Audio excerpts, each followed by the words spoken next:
Helen and Kate work together. Same salary, same city, same age. Helen bought 2 years ago. Kate still rents. Everyone assumes Helen made the smarter decision. But when they sat down and ran the actual numbers for their specific situations, the answer was more complicated than anyone expected.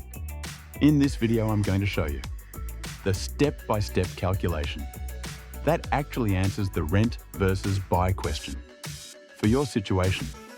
Not a generic answer, a framework you can apply to your own numbers. Stay with me. Before I show you the calculation, I need to explain why most rent versus buy content gets the answer wrong. Most rent versus buy comparisons make one of two errors. They compare only mortgage payment to rent, ignoring the true cost of ownership, as covered 2 videos ago. Or they assume buying always builds wealth, and renting never does. Both assumptions are wrong.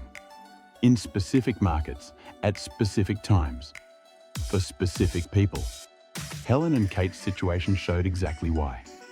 Here's the twist. The rent versus buy question is not a financial question with one correct answer. It is a personal calculation with inputs that are unique to every person. Anyone who tells you renting always wins or buying always wins has not done your calculation. They've done a generic one. Now the step-by-step calculation. Step 1. Calculate the true cost of buying. Purchase price, down payment, mortgage rate, property taxes, insurance, maintenance at 1% annually, HOA if applicable, transaction costs to buy and eventually sell. Add all monthly costs together. This is your true monthly ownership cost. Helen's true monthly cost, $3,140. Step 2. Calculate the true cost of renting. Monthly rent, plus the opportunity cost of the down payment.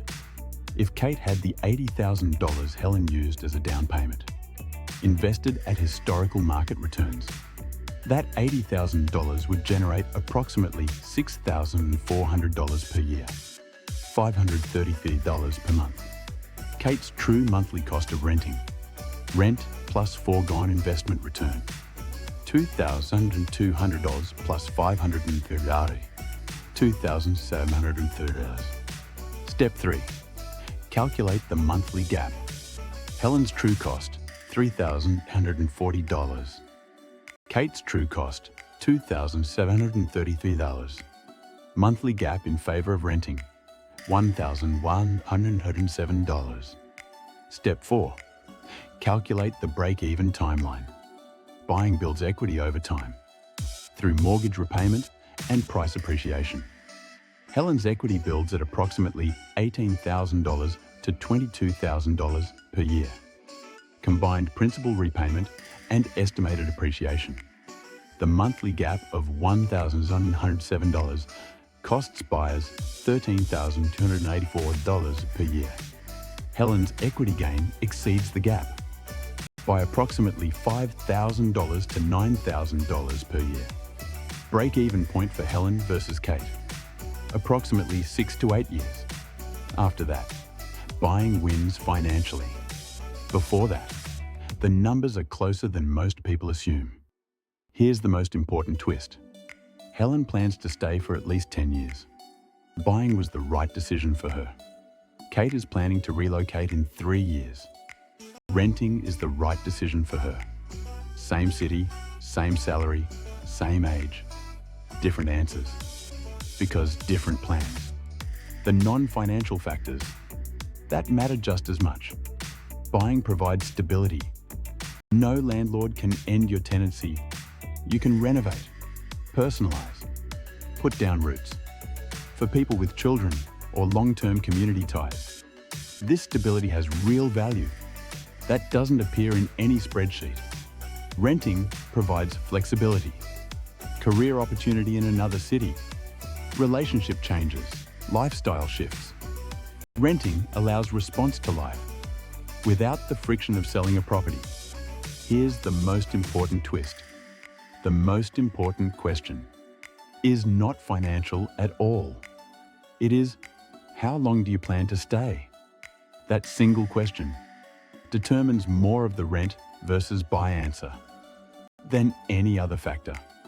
If the answer is less than 5 to 7 years, in most markets, renting is almost always the financially stronger choice. If the answer is more than 10 years, buying is almost always the financially stronger choice. The middle ground requires the full calculation. Helen and Kate, same everything, different answers, because their plans were different, not because one was smarter. This video just opened a window for you.